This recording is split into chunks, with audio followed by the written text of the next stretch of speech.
அம்மாக்கு இன்னொரு பேர் பொறுமை, அப்பனுக்கு என்ன தெரியும் அருமைன்னு. இந்த சூறாவளி புயல் எல்லாம் திடீர் திடீர்னு ஃபார்ம் ஆகுற மாதிரி இன்னைக்கு தமிழ்நாட்டுல புதுசா ஒரு அப்பா ஃபார்ம் ஆயிருக்காரு. அந்த துண்டு சீட்டு முதல்வர் ஸ்டாலின் திடீர் அப்பாவோட வாழ்க்கை வரலாறை எழுதணும்னா அவர் சீரியல்ல நடிச்சதை தவிர வேற எந்த சாதனையும் அந்த வரலாறுல எழுத முடியாது. அவர் நடிச்சதும் சாதனையா சோதனையான மக்களான நீங்க மட்டும்தான் சொல்லணும். ஆனா இப்போ ஸ்டாலின் ஒரு சாதனை செஞ்சிருக்காரு. அது என்னன்னா திடீர்னு அப்பா இருக்காரு. இந்த சாதனையில ராம்ஜித் ராகவ் முதல் இடம், ஸ்டாலின் 2ஆம் இடம்.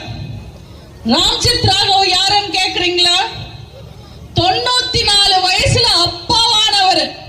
ஸ்டாலின் 21 வயசுல அப்பாவாக முயற்சி பண்றாரு. பேரன் பேத்தி எல்லாம் கையில எடுத்து தாத்தா ஆனதுக்கு அப்புறம் அப்பா ஆகணும்னு ஆசைப்படுறவர் ஸ்டாலின் மட்டுமா தான் இருப்பார்.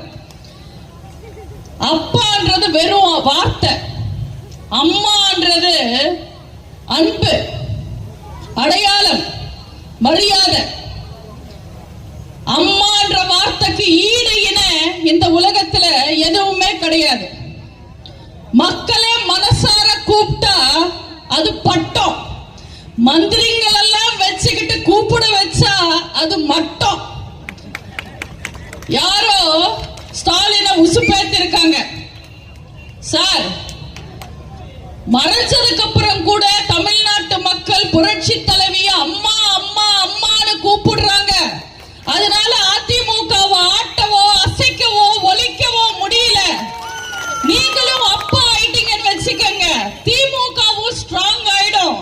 நாளைக்கு உதயநிதி பதவிக்கு வந்தா இது அப்பம் வீட்டு கட்சிதான்னு சொல்லிட்டு நம்ம தலைவர் ஆக்கிடலான்னு அந்த ஐடியா புடிச்சு போய் ஸ்டாலினும் உடனே அப்பான்னு ஒத்துக்கிட்டார்.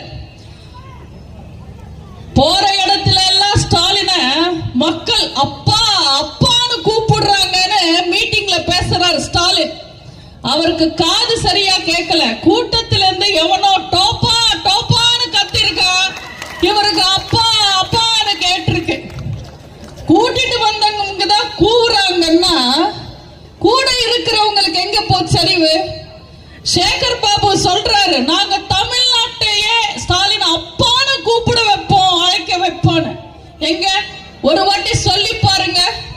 அப்பாலே போ சாத்தானே, அப்பா அண்ணா ஸ்டாலின் ரெண்டும் ஒரே